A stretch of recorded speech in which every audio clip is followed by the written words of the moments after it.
Doğu Türkistan İnformasyon Merkezi Başkanı Abdülcelil Karakaş bu yıl 5 Nisan'da Zeydin Yusuf önderliğindeki Barın halkının Çin'in otoriter yöntemine karşı 1990 silahlı devrimini ve bu devrimde hayatını kaybeden şehitleri andı. 1980'lerin ikinci yarısı ile 1990'ların başı sırasında Çin hükümetinin planlı doğum adı verilen zorunlu doğum kontrol politikasını Uygur bölgesinde en uç yöntemle uygulamaya başladığı ortaya çıktı.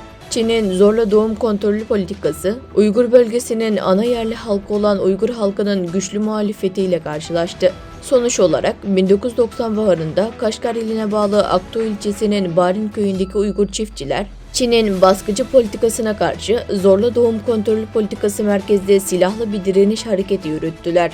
Ancak Barın halkının bu silahlı devrimi aynı yılın 5 Nisan'ında Çin ordusu tarafından helikopter ve zırhlı araçlar kullanarak vahşice bastırıldı.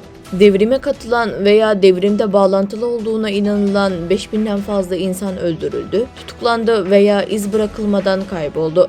O zamandan beri Barin devrimi, 1997 5 Şubat Gulca katliamı, 2009'da 5 Temmuz Urumçi katliamı ve 2013'te 28 Temmuz Yerken Eliksu katliamı ile birlikte Çin hükümetinin Uygurlara yönelik soykırım politikasının ilk örnekleri oldu. Ayrıca bu katliamlar 33 yıldır önemli bir gerçek olarak kayıtlara geçiyor. Barin katliamı, Urumçi ve Gulca katliamlarına nazaran daha erken bir tarihte olması ve kırsal bölgede yaşanması nedeniyle dış dünyaya yeterince bilgi aktarılmamıştır.